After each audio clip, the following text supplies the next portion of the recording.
চামড়া ভালো, হাড় ভালো, এই যে শিরাটা বলছে, এই হাড় হয়ে যাবে, কিভাবে হাড় হয়ে যাবে, জলটা বেশি,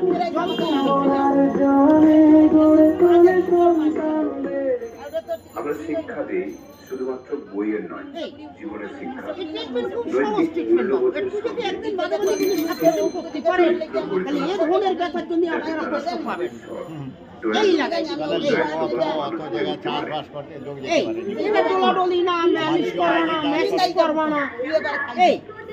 এই লাগাই দিয়ে এই জলে একটু এই একটু পানে জল দিলে জলটা একটু বেশি দেবেন, একটু জলটা বেশি দেবেন। এই জলটা দেওয়ার পরে একটু পানটা পড়ে না যায়, একটু ভিগে ন্যাকা দিয়ে এই বেঁধে দিলেন, এই দিয়ে পাড়া একটু লম্বা করে বসে যাবেন কাপড়। এর সহজ ট্রিটমেন্ট কাপড়। দেখেন আগুন ছুটে ব্যথা উঠবে, গাছে এত ক্ষমতা। আপনারা আগুনের সেক দিন মালিশ করে দিতে হবে না কাকা, এই বসে যাবেন পাড়া এই লম্বা করে, এই 5 মিনিট, যে ওষুধ 5 মিনিট ডলাডলি করবেন না, মালিশ করবেন না। কেন লাগাবা কম, সময় দেওয়া বেশি। কেন একদিনে আপনার ব্যথাটা না, ব্যথাটা মিনিমাম 10-20 বছর বয়স আছে। কথা বলা গেল 1-2 বছর, 1 বছর হয়ে গেছে, তবে 2 দিন ছাড়া ছাড়া 4 বার লাগা। আমাকে জিজ্ঞাসা করবি যে আপনি ওষুধটা নিয়ে এসেছিলেন কোথা থেকে।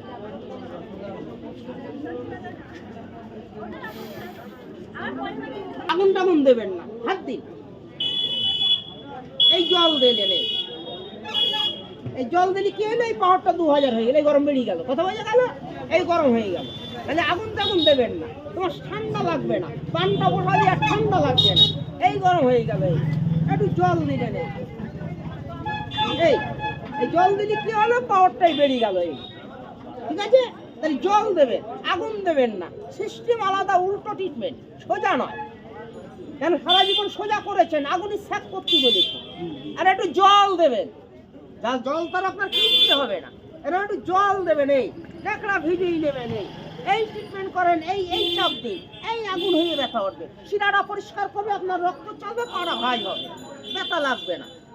আর এই শিরাটা জাম আছে, হাঁটুটা ফুলে আছে, ইংলিশে বলা হয় বাপ, বাংলায় বলা হয় ব্যথা, ভারতের জাতীয় ভাষায় বলা হয় দরদ।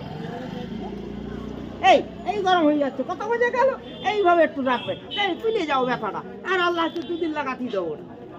ধরে ও থাকর কাজ, এই হাত দিন কাকা, ঠান্ডা চামড়া, চামড়া ঠান্ডা তো, তাহলে ভেতরে গরম, তাহলে রোগটা আমার ভেতরে, তাই তোমাদের চামড়ার উপরে মালিশ করতে নিষেধ করি, বুঝেই